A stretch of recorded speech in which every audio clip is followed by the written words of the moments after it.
So yeah, to kind of hit on the last topic of this podcast, what excites? I want to get into the topic of what excites us most about new wallet tech and features. To kind of go on a tangent a little bit as well. The reason why we have this podcast is exactly what we stated before, right? We want to give light and shine more, give more, I guess, publicity or more of a platform for other wallet teams to showcase their wallets, right? Because at the end of the day, we don't want to centralize the wallet space to only 2 or 3 players, right? That is what you would call systematic risk in the wallet space.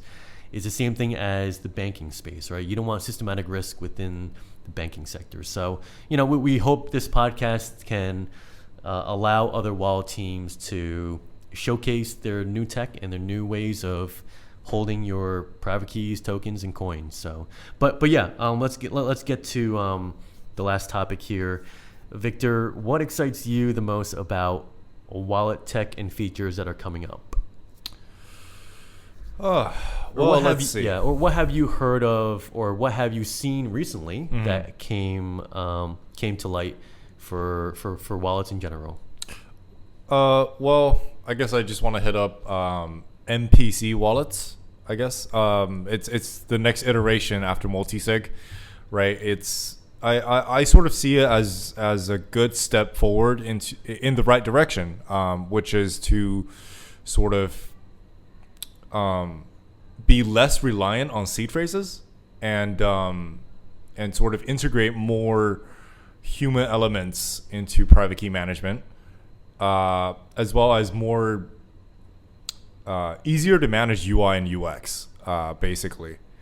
Yeah, that's I'm very excited about that. Yeah, that's a good one. That's a hot one too. MPC wallets seem to be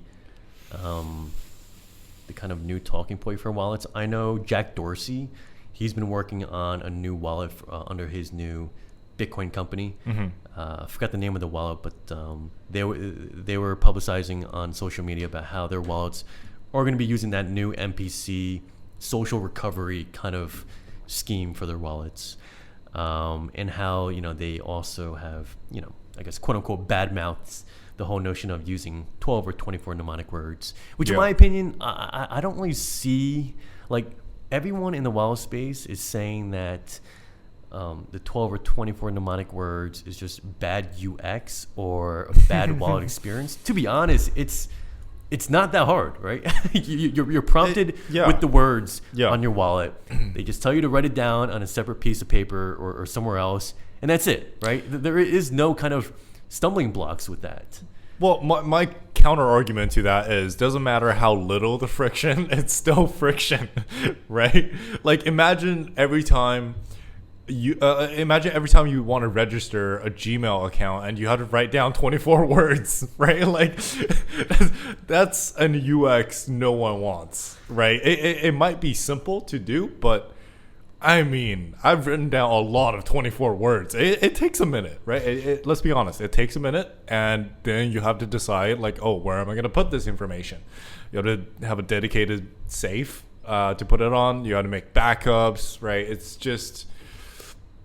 So, it might seem trivial from, like, from a standpoint of, as someone who's been in the space for a while, like, you're very comfortable with these kind of stuff, right? But I think to the new user, right, they're entering into a new space, and then boom, this brand new thing that they have to do, and it's 24 words, man. Like, I don't even write that much nowadays, right? Everything's done on the laptop. Well, you always have the option of 12 words now, all right? Sure, 12. That might make it easier. Call me when it's just one. So I don't know, like, so to be honest, for myself, I haven't had too much experience with MPC wallets yet. But from what I've read online, especially the wallet that Jack Dorsey's coming out is using some form of MPC. It is actually quite complex. Like it's essentially splitting up your key amongst 3 parties, right? One of it being yourself, their company, and somebody else. But then there's this whole process of getting that other person, that third person, that safety person, registered or registered with their email on the system, right? Then there's the whole trust aspect is, do you trust that other third party, that your friend or even the company to properly handle that partial component of the private key? I don't know. So I think that the argument for me is still up in the air.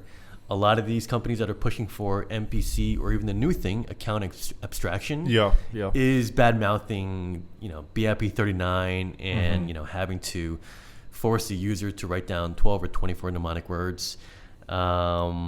So I don't know. I think I need more experience using these newer wallets. Sure. I think what would also be good is, we're a podcast. Let's get some of these MPC wallet teams on the podcast.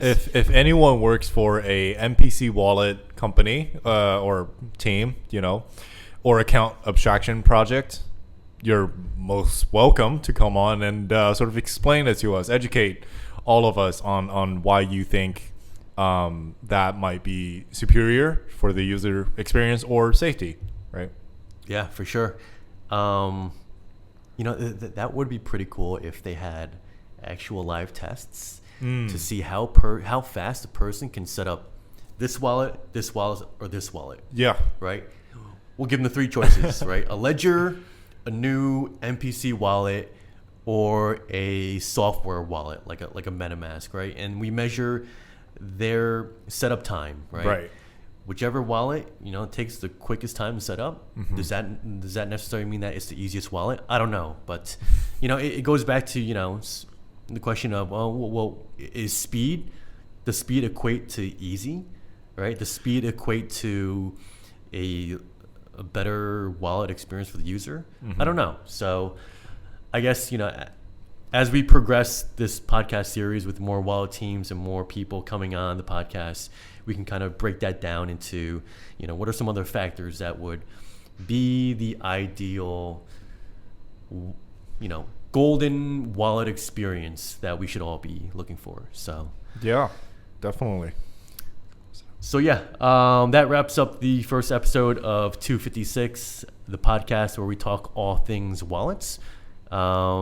If anyone has any questions or comments, you can leave it in the comment section, or we'll also open up some type of messaging email box somewhere on some social media.